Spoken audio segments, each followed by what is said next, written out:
This is happiness, to be everything at once. Be unblinded, be unlearned, be unbridled and unburned.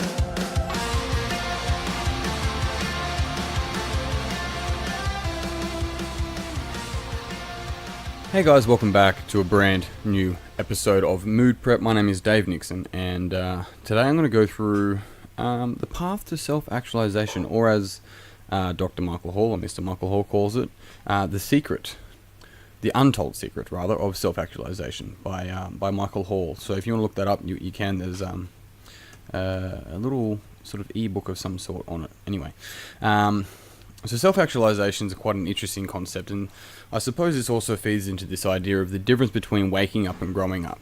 I had this conversation on a course recently. I had an 8-day course in Sydney, and I asked a question around ayahuasca in relation to self-actualizing.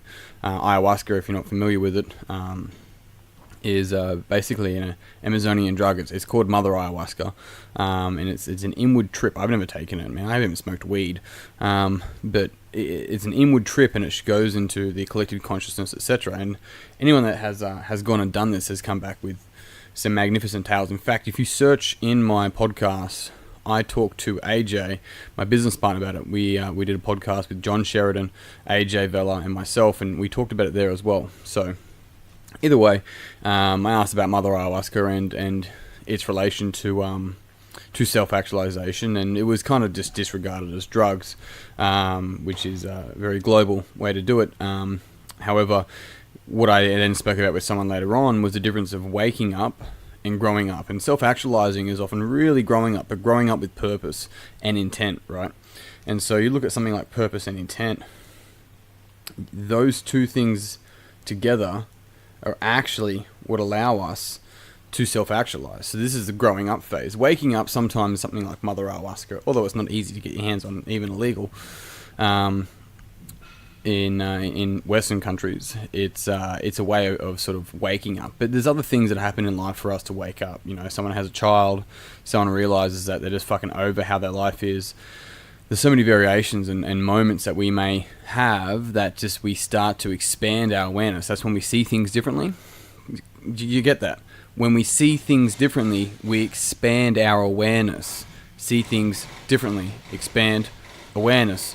And so when we allow ourselves to step out of this whole righteousness, this rightness rather, then we get to see the opportunity, we have the opportunity rather to see it from all different points of view. And in doing that, that's when we really get to see things for what they are and what they're not. And I say it like that because often we look at things and go, that's what it is, but that's not what it is. That's what we see it is. And remember that we don't see the world as it is, we see the world as we are. And that's a really powerful thing to remember. And so looking at this purpose and intent is actually the self-actualization quadrants, right? And those of you that are in the Mood Prep online group, I'll post it in there. I'll post this link. But either way, excuse the mechanic next door. Either way, there's the quadrants. In the lower left, it's low meaning, low performance. In the upper left, it's high meaning, low performance. So instead of the word purpose, we're using the word meaning.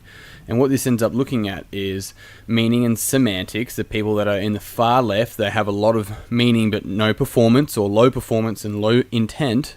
So the intention behind their action, then they're often known as dreamers. And so dreamers, you know, that used to be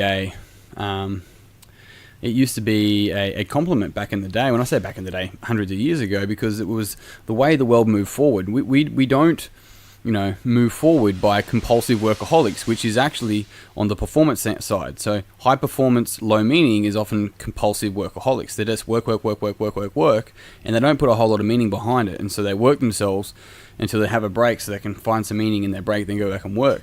And so being called a dreamer back in the day was actually a compliment, because it was allowed society in that community to be able to move forward. We rely on the dream. The fact that you can hear me across the world is because of dreamers, not because of people that were compulsive workaholics. Or, let's look at it this way, it was because of people that were both dreaming and doing. They had meaning and purpose, right? Or meaning rather and performance. They had purpose and intent. And so when we can start seeing that, then we start actually self-actualizing. And so this is what's really fascinating about it, is that in the upper right, we have high meaning, high performance. And that's really where purpose and intent, or meaning and performance, meet. And so when we're able to really have meaning behind what we do, and we value what we do, and we love what we do, and it's not about just finding a job that you love, it's about having your work being an embodiment of your work, right? Your life being your work.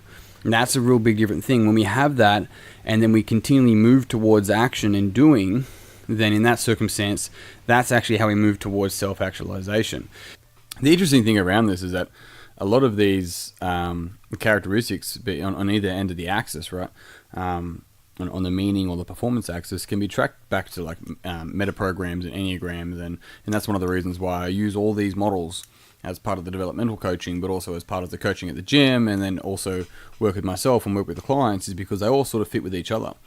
And so there's, look at like your type 3, the achiever type personality traits, and they're heavily based on performance. They really want to get the numbers. They really want to make sure that they're achieving and they're ticking things off. And I've been close to a lot of people, people that come to mind that are super driven, and they'll be able to just like tick things off. And when they start to question, well, why the fuck am I doing this?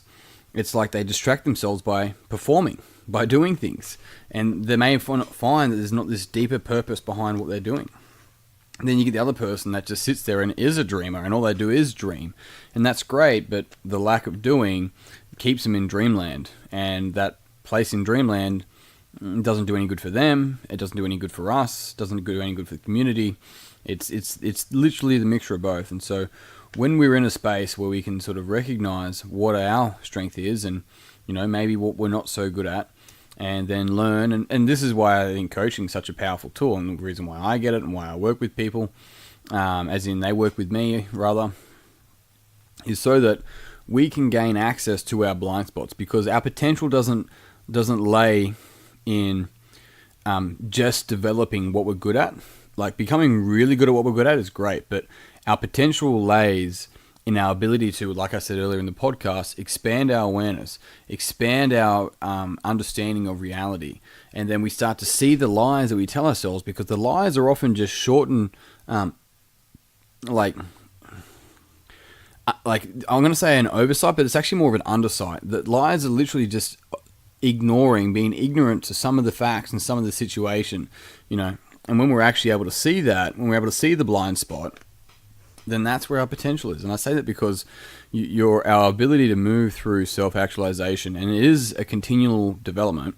It's not like, oh, I'm here, guys, welcome to the self-actualization party.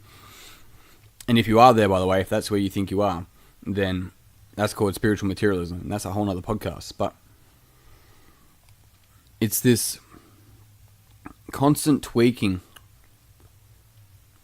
and constantly paying attention to what you're moving away from. And if you can really have that sensitive sensory acuity around what you're just avoiding that little bit, is it doing the work? Are you procrastinating? Or is it slowing down and finding meaning? Because maybe your potential lays in either one of those. Hey, maybe it's both. Well, it is both, of course. But it's our ability to be able to really recognize what our strength is, and then what our weakness is. And then it's funny because the performers will go, right, my weakness is meaning, so I'm going to create a plan to create more meaning. It's like, doesn't work, that's performance, buddy. And then the meaning's like, right, okay, so I need to perform more. Right, well, what I'm going to do is I'm going to take a moment to write down some notes and just clear my thoughts about how I can perform. It's like, no, that's creating more meaning around it.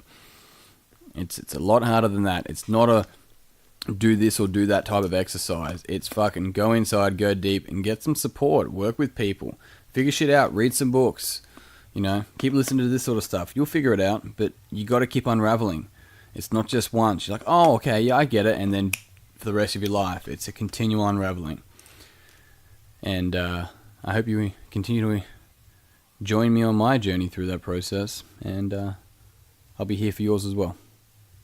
All right. I'm out. Team, until tomorrow, thank you very much for tuning in.